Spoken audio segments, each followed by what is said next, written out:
की आपली SCVT academy जी आहे आपल्यासाठी एक खूप चांगली अपॉर्च्युनिटी घेऊन आलेली आहे. ती म्हणजे क्लास रिपिटेशन फॅसिलिटी. आणि जोपर्यंत तुमचं सिलेक्शन होणार नाही तोपर्यंत तुम्ही एससीबीटी अकॅडमीचे मेंबर राहाल.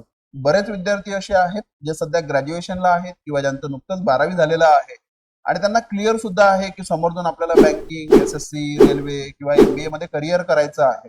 बट आता सर्वजण विचार करतात की आपण जेव्हा फायनल इयरला जाऊ त्यावेळेला जे आहे ते क्लासेस वगैरे जॉईन करू. बट तुम्हाला मी सांगू इच्छितो मित्रांनो की आपली एससीबीटी अकॅडमी जी आहे आपल्यासाठी एक खूप चांगली अपॉर्च्युनिटी घेऊन आलेली आहे. ती म्हणजे क्लास रिपिटेशन फॅसिलिटी, किंवा ज्याला आपण म्हणू की प्री पासून तर इंटरव्ह्यू पर्यंतची सर्वे प्रोसेस तुम्ही ते आपल्याच क्लासमध्ये होणार. आणि जोपर्यंत तुमचं सिलेक्शन होणार नाही तोपर्यंत तुम्ही एससीबीटी अकॅडमीचे मेंबर राहाल. म्हणजे तुम्हाला एक वेळा फी भरल्यानंतर पुन्हा कधीच फी भरायची आवश्यकता नाहीये. तर या संधीचा नक्की मित्रांनो लाभ घ्या. एससीबीटी अकॅडमीला व्हिजिट करा. काही अडचण असल्यास खालील नंबरवर दिलेल्या नंबरवर तुम्ही कॉन्टॅक्ट करू शकता. धन्यवाद.